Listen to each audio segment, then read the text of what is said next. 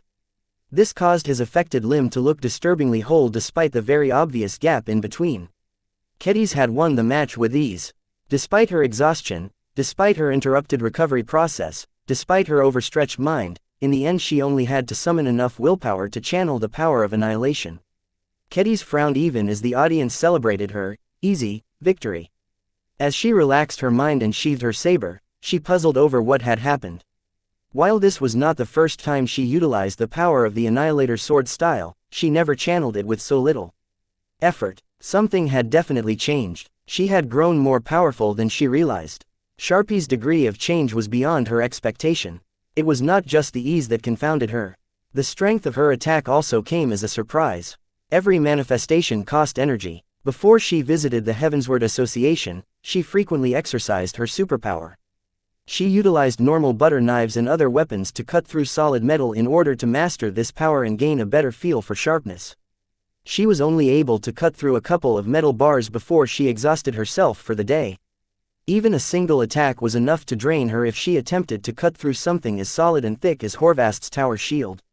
Yet even if she relied on the power of annihilation instead of the power of sharpness this time, she was somehow able to exhibit so much of the former that she completely avoided a long and exhausting attrition battle. She returned to her fellow sisters and got rid of her protective suit as soon as possible. She laid down on a bench and endured the aches in her body as best as possible. Oddly enough, despite investing so much will and effort into executing her annihilation attack, her mind did not feel that much worse. She could easily bear her current mental strain. Good job, Kedis. You proved everyone once and for all that you're the real deal. Fred congratulated her as he sat down on a nearby bench. The Annihilator's Sword School's revival is already set in stone. The casual way you disregarded Horvast Trion's protection is very impressive. Others might not know what you have accomplished, but I know better. You have gone further in our sword style in just a couple of days than I have ever reached while investing many decades in learning my brother's teachings. She felt ashamed at his praise. Sharpie took care of nearly everything. She merely had to supply the fuel to allow her sword intent to do all of the work. She was not a natural inheritor of the Annihilator's Sword School. The people who called her a genius were completely mistaken. What would Fred think if he knew the truth? A swordswoman must be honest. She could not stand the thought of misleading the old scammer any longer. He deserved to know the truth. A guilty expression appeared on her face. Mr. Wilinski, the thing is, his old but firm hand pressed on her shoulder. Shush, you don't need to explain anything. Just focus on your recovery. When I was as young as you, I too hoped to make it as far as possible in a tournament. This is your moment, so don't worry about anything. Fred, I'm being serious. I'm not a regular swordswoman. I went through a unique experience that changed something in me. I don't feel that I have truly learned the Annihilator's sword style. My actual understanding of it is so shallow that you can't believe how little I understand how it works. I don't deserve to lead your sword school." The former head of the Annihilator Sword School remained silent. His expression remained kind. Several seconds passed before he revealed his thoughts. "I'm not stupid, Miss Larkinson. Of course I realize that there is something deeply abnormal about you. No one in the Heavensward Association is able to master a true sword style within days. If the best Heavenswarders can't accomplish this, then a young lady like you certainly won't be able to do anything better. You knew. Why didn't you say anything?" Fred chuckled a bit. "My stance towards you hasn't changed. After struggling for over 3 decades, my brother's sword school was on the verge of collapse. That has changed ever since you arrived. My brother's legacy is more alive than ever, and I can look forward to passing it on to thousands of new and eager sword students. Aside from breaking through myself, I have obtained everything that I have dreamt of these last few decades. Why should I possibly quibble over whether you have actually mastered the Annihilator sword style or not? Even if you are merely a pretender, any of the sword disciples that we have attracted with your help might one day turn into the real deal.